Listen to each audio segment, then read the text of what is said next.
Hi and welcome back. In this video we're going to introduce a new library that we're going to be using for our API. This library is called Flask, and it is a very popular library in Python across the whole industry really, because it's really lightweight and really easy and fast to develop web applications and APIs with it. So this library is not only used for APIs, but it has a lot more functionality that lets you develop full-blown web applications using it very easily. So in this section we're going to be creating this weblog app that is really going to be a full-blown website that will interact with our database and do everything that you'd expect a blog to do.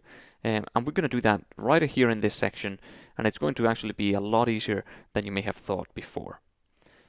So the first thing to do is to create the source folder. I've already created a virtual environment for this project and you should do the same. So create your source folder and then you'll have your init.py here. Go on new Python file and I'm going to call it app.py.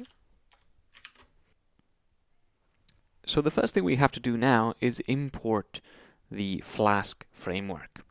But before we do that, we'll have to go into our project and create a new file which will be the requirements.txt file. Here we want to write Flask == 0.10.0. Remember, Flask has a capital F here. And then we'll go back to our app and then it'll tell us that we have to install it. So we can do that. And then once that's installed, we can begin using the Flask library. So there it goes. And that's installed. And now we can say from Flask import Flask. Notice how this has a capital F, which means this is a class that we're importing. And now we can use this class to define our app. So we're going to tell Python that we are creating a Flask application. And in order to do that, we have to create an object of this Flask class. So we'll say app equals Flask __ name __. So what does this mean? Well, __ name __, that's kind of difficult to say. So name with 2 underscores on each side essentially is a built-in variable, sort of private variable in Python, and what it contains is essentially this.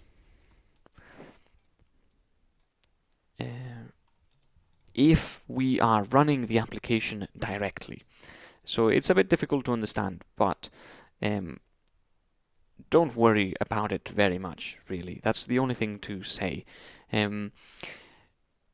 Basically what this says is that we are giving the app a name which is something that Python determines for us, and that can also be used to decide whether we are running the app directly from like a terminal or something like that or not. So it is a bit confusing, but we really don't have to worry about it at all. It doesn't affect us at all. Okay, so now we've defined our app, we can actually begin creating the API endpoints that are going to be used. So let's create a simple one. We simply say the @ app.route, and then here we put the endpoint. So I'm going to put just an empty endpoint here, just a /. And what that means is you would be going to www.mysite.com/API. So this would be the endpoint that we are creating here. And then we can define a method that will execute when we access that endpoint.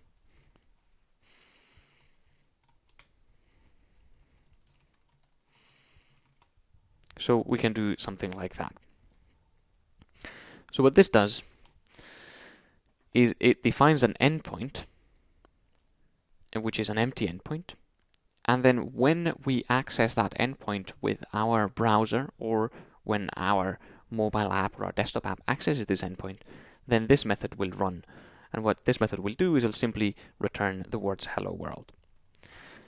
There is one last thing we have to do in order to be able to run this Flask app, which is to say if name == main, then say app.run.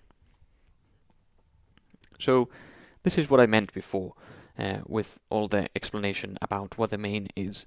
So basically what we're doing here is if we are running the app and expecting it to initialize and start from 0, then we'll will actually run the app.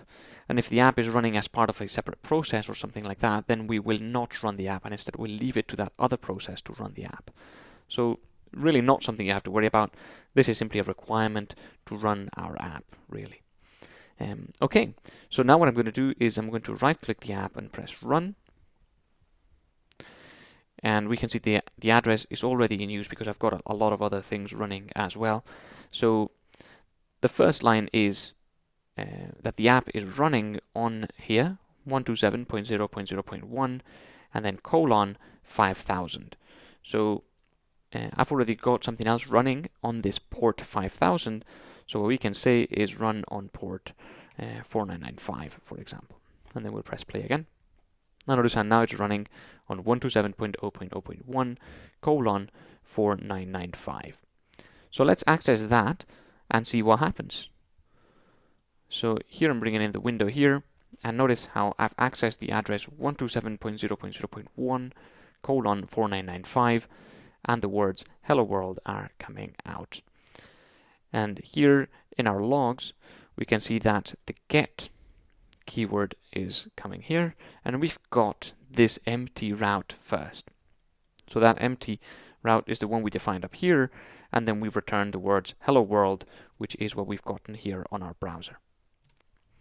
So this is how the API works, and you've seen this is really not that complicated. You simply define the route or the route of your application interface, and then you define the method that will execute when something accesses that endpoint, and then that executes, and that's it. So that's how you can define something that will interface with something else. So we could define a route, for example, that will be /users/user ID, and then when we access that endpoint, we would get the information pertaining to that user.